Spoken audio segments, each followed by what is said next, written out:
Alright, so here's part 1 of my review of every movie in the Universal 100th Blu-ray set.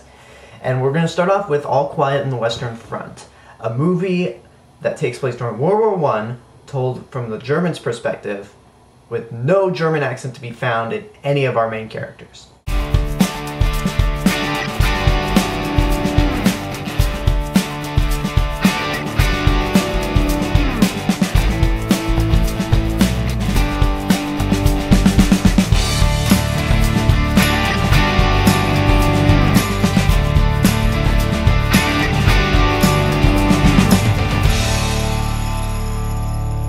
Yeah, I don't get it either. And this is actually the second time for me recording this video because I kept calling World War I World War II, which luckily you won't be able to see that just for the sake of embarrassment. All Quiet on the Western Front is a 1930 Oscar-winning film about World War I, basically. But what makes this unique is it's told from the Germans' perspective, about a group of friends who decide to go into World War I and are assigned to the Western Front. But their enthusiasm for serving their country is suddenly crushed once they are in the trenches and soon discover the true horrors of war. Hence the title of the movie, All Quiet on the Western Front. Now, I've seen plenty of really good war movies. There's The Hurt Locker, Saving Private Ryan, and Letters from Iwo Jima, to name a few. For a while, I always thought that Letters from Iwo Jima was the most unique war film because it took place during World War II, during the Battle of Iwo Jima, and was told from the point of view of Japan. I have heard of All Quiet on the Western Front, but never actually had the time to watch it. And I watched a documentary on this set that talks about how it takes place from the Germans' perspective, which I didn't know, but the documentary then went on to say that this was because producer and founder of Universal, Carl Laemmle Jr., was of German descent. And this movie is pretty intense. It's famous for its realistic depiction of World War I during its battle sequences, which admittedly have some shocking moments, especially for 1930.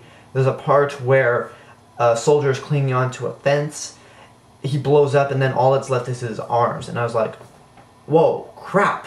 I mean, by today's standards, it's pretty tame because we have movies like Saving Private Ryan and the fourth Rambo movie, which bodies are just shredding to bits everywhere.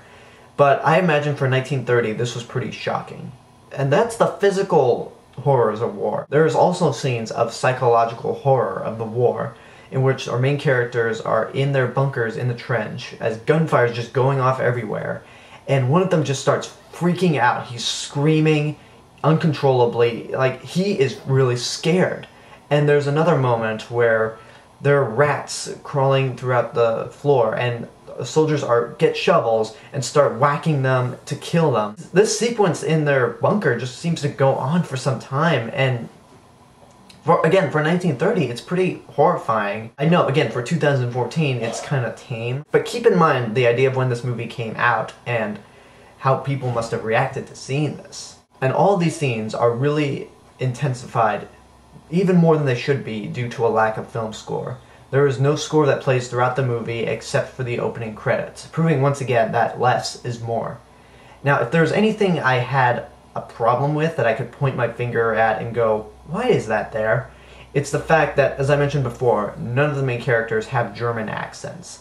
They come across some people who do speak German, but our main characters just have no German accents, nor do they speak German. And I think this is because us, as an American audience, at least long before I was born, didn't like reading movies. They just wanted to watch a movie. But there is a silent version of this movie that actually came up on the Blu-ray for this set. And I imagine it would be interesting to watch because you can just imagine, like, hey, this is a German-made film, even though technically it's not. But that's just a minor issue of mine because the silent version would probably just erase that complaint.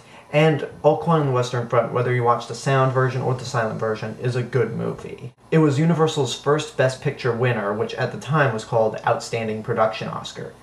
And this movie has a rich history. When this movie was released in Germany, Hitler and the Nazi Party banned it during the 30s and the early 40s. And to really make sure of this, during screenings of the movie, Nazi soldiers would throw stink bombs into the theater and release white mice everywhere on the floor just to get them out, a parallel to the mice scene in this movie. I know that's kind of a bummer to end this review on, but this movie is really, really good. Worth seeing in your lifetime. It may be tame by 2014 standards, but for 1930, this was a pretty intense movie.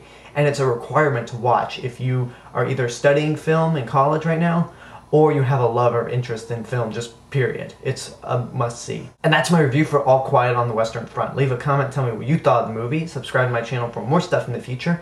You can check out my other channel, AlexG462. You can follow me on Twitter at AlexG462.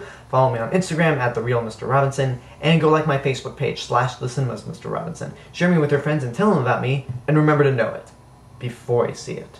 This has been The Cinemas of Mr. Robinson, and I will see you guys later.